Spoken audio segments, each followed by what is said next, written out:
नमस्कार साथियों, जैसा कि आप लोगों को पता है लोकसभा का चुनाव चल रहा है। लोकसभा के चुनाव के बीच में एक बहुत बड़ा जो ओपिनियन पोल है, जो सर्वे है वो किया गया है। उस सर्वे में बहुत ही नज़दीकी जो मामला है वो बताया जा रहा है, और जिसमें इस बार की जो लोकसभा चुनाव है कहीं ना कहीं भारतीय जनता पार्टी और इंडिया गठबंधन के बीच में कांटे की टक्कर होती हुई दिखाई दे रही। तो हम बात करेंगे अखिल भारतीय पत्रकार जो संघ है उसके द्वारा एक ओपिनियन पोल किया गया। उस ओपिनियन पोल में जहां पर देश के सभी राज्यों का ओपिनियन पोल किया गया है, और उसकी जो स्थिति है वो स्थिति क्या है, कौन कहां से कितनी सीटें जीत रहा है, उसको लेकर आज हम अपनी इस वीडियो में बात करेंगे। तो एक एक करके हम बात करेंगे। तो सबसे पहले आप लोग अपनी स्क्रीन पर देख रहे हैं, ये वो ओपिनियन पोल है जो अखिल भारतीय जो संगठन है, संघ है, उसके द्वारा किया गया है। तो एक एक करके हम सभी राज्यवार जानकारी लेंगे कहां पर किसकी स्थिति मजबूत है। तो पहले हम बात करेंगे आंध्र प्रदेश से। आंध्र प्रदेश में 2019 के चुनाव में भारतीय जनता पार्टी को 3 लोकसभा सीटें मिली थी। इस बार 6 लोकसभा सीटें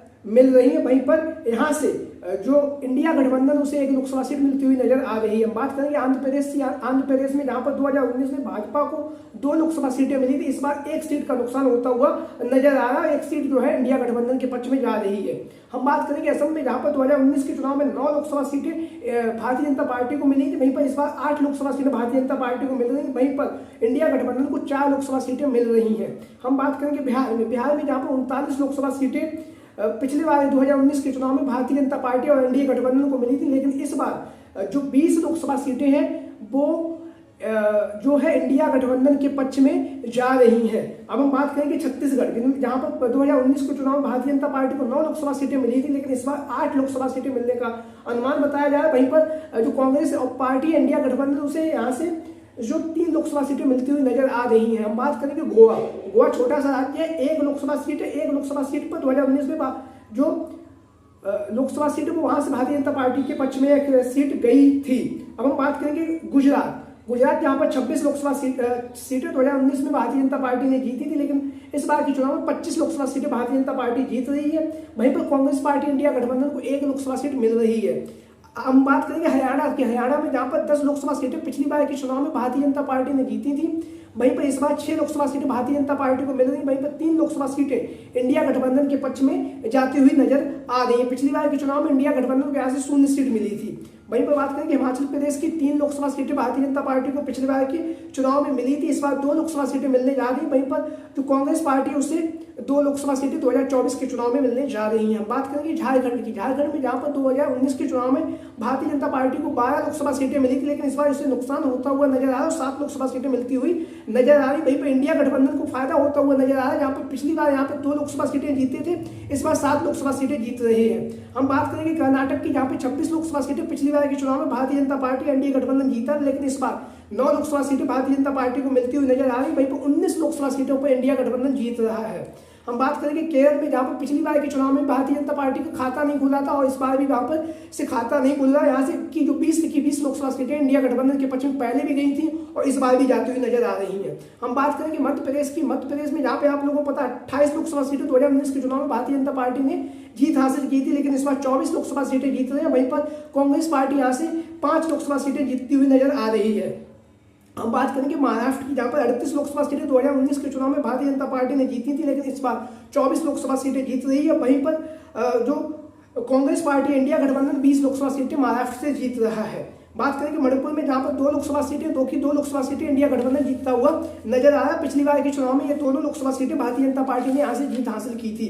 हम बात करेंगे मेघालय में 1 लोकसभा सीट है, और 1 लोकसभा सीट जो भारतीय जनता पार्टी ने पिछली बार के चुनाव में भी जीती थी, और इस बार के चुनाव में भी 1 जो सीट है वो कांग्रेस पार्टी ने पिछली बार भी जीती थी, इस बार भी जीत रही है। हम बात करेंगे मिजोरम में 1 लोकसभा सीट वो कांग्रेस पार्टी जीत रही है, इंडिया गठबंधन जीत रहा है। नागालैंड की 1 लोकसभा सीट है वो भारतीय जनता पार्टी ने पहले भी जीती थी, इस बार भी जीत रही है। ओडिशा में 8 लोकसभा सीटें, पिछली बार के चुनाव में 8 की 8 भारतीय जनता पार्टी ने 8 लोकसभा सीटें जीती थी 2019 के चुनाव में, लेकिन इस बार कांग्रेस पार्टी का यहाँ पर पिछली बार 1 सीट जीती थी, इस बार 2 सीटें जीत रही है। पंजाब में जहां पर भारतीय जनता पार्टी ने 2019 में 2 लोकसभा सीटें जीती थी, इस बार भी 2 लोकसभा सीटें जीतती हुई नजर आ रही। वहीं पर कांग्रेस पार्टी यहां से इंडिया गठबंधन 10 लोकसभा सीटें जीत रहा है। हम बात करेंगे राजस्थान में, जहां पर पिछली बार के चुनाव में भारतीय जनता पार्टी ने 24 लोकसभा सीटें जीती थी, इस बार 15 लोकसभा सीटें जीत रहा है, और जो इंडिया गठबंधन वो यहाँ से 10 लोकसभा सीटें जीत रहा है। हम बात करेंगे सिक्किम में, तो सिक्किम, और हम बात करेंगे तमिल की। तमिल में जहाँ पर पिछली बार के चुनाव में भारतीय जनता पार्टी का खाता नहीं खुला था, इस बार भी नहीं खुला। तमिलनाडु में 39 लोकसभा सीटें हैं, उनमें पिछली बार 39 कांग्रेस ने जीती थी, इस बार 38 लोकसभा सीटें जीत रही है। तेलंगाना की बात करें कि 4 लोकसभा सीटें पिछली बार भी एनडीए जीता था, इस बार भी 4 लोकसभा सीटें जीत रहा। वहीं कांग्रेस पार्टी ने पिछली बार 3 सीटें जीती थी, लेकिन इस बार यहाँ से 12 सीटें जीत रहा है। हम बात करेंगे त्रिपुरा की, यहाँ पे 2 लोकसभा सीटें पिछली बार भारतीय जनता पार्टी ने जीती थी, इस बार भी दोनों भारतीय जनता पार्टी जीत रही है। हम बात करेंगे यूपी में, जहाँ पर 64 लोकसभा सीटें 2019 के चुनाव में जीती थी भाजपा ने, इस बार 48 लोकसभा सीटें जीत रहा। वहीं पर इंडिया गठबंधन ने जो 6 लोकसभा सीटें जीती थी, इस बार 32 लोकसभा सीटों पर बम्पर बढ़त बनाई हुई है उत्तर प्रदेश में अखिलेश यादव जी के नेतृत्व में। वहीं पर बात करें कि उत्तराखंड में 5 लोकसभा सीटें पिछली बार भारतीय जनता पार्टी ने जीती थी, इस बार 4 लोकसभा सीटें जीती। वहीं पर कांग्रेस पार्टी का सुपड़ा साथ हुआ था 2019 के चुनाव में, लेकिन इस बार खाता खुलता हुआ नजर आ रहा है उत्तराखंड में। हम बात करेंगे पश्चिम बंगाल में, जहां पर भारतीय जनता पार्टी ने पिछली बार के चुनाव में 18 लोकसभा सीटें जीती थी, इस बार भी 18 लोकसभा सीटें जीतती हुई नजर आ रही। वहीं पर इंडिया गठबंधन जो 24 लोकसभा सीटें पहले भी जीता था, वो इस बार भी 24 लोकसभा सीटें जीतता हुआ नजर आ रहा है। दिल्ली में, जहां पर भारतीय जनता पार्टी की तरफ से 7 लोकसभा सीटें जीती गई थी 19 के चुनाव में, इस बार 4 लोकसभा सीटें जीतती हुई नजर आ रही है। वहीं पर कांग्रेस पार्टी यहाँ से इंडिया गठबंधन 3 लोकसभा सीटें जीत रहा है। बात करेंगे जम्मू एंड कश्मीर और लद्दाख की 3 लोकसभा सीटें, जिनमें से एक पिछली बार के चुनाव में 3 लोकसभा सीटें भारतीय जनता पार्टी ने जीती थी, लेकिन इस बार 1 लोकसभा सीट जीत रहा है। वहीं पर इंडिया गठबंधन यहाँ पर 5 लोकसभा सीटें जीतता हुआ नजर आ रहा है। हम बात करेंगे अन्य केंद्र शासित जो राज्य हैं उनको लेकर, जहाँ पे 2 पिछली बार के चुनाव में भारतीय जनता पार्टी ने 2019 के चुनाव में जीत हासिल की थी, इस बार 1 लोकसभा सीट जीत रहा है। और जहाँ पर कांग्रेस इंडिया गठबंधन 3 लोकसभा सीटें जीता था, इस बार 5 लोकसभा सीटें जीत रहा है। अगर हम पूरा सर्वे की बात करें तो 49 के चुनाव में 349 लोकसभा सीटों पर भारतीय जनता पार्टी ने विजय सिद्धि प्राप्त की थी इन राज्यों में, लेकिन इस बार भारतीय जनता पार्टी 250 के आसपास सिमट रही है। वहीं पर इंडिया गठबंधन को 131 लोकसभा सीटें 2019 के चुनाव में मिली थी, लेकिन इस बार जो इंडिया गठबंधन उसने बढ़त बनाई है और 253 लोकसभा सीटें पर पहुंच चुका है। यानी कि मोटा अंदाज लगाया जाए 2019 के चुनाव में और अब के चुनाव में अंतर है। भारतीय जनता पार्टी 99 लोकसभा सीटों पर नुकसान होता हुआ साफ तौर से दिखाई दे रहा है, और वहीं पर इंडिया गठबंधन को 122 लोकसभा सीटों पर बढ़त हासिल होती हुई दिखाई दे रही है। तो अखिल भारतीय जो पत्रकार संघ उसके द्वारा ये ओपिनियन पोल किया गया, जहां पर जो बात की जाए तो कहीं ना कहीं इंडिया गठबंधन की स्थिति मजबूत नजर आ रही। तो आप लोगों की क्या राय है, सभी साथी कमेंट बॉक्स के माध्यम से अपनी राय जरूर दें। जय हिंद, जय भारत।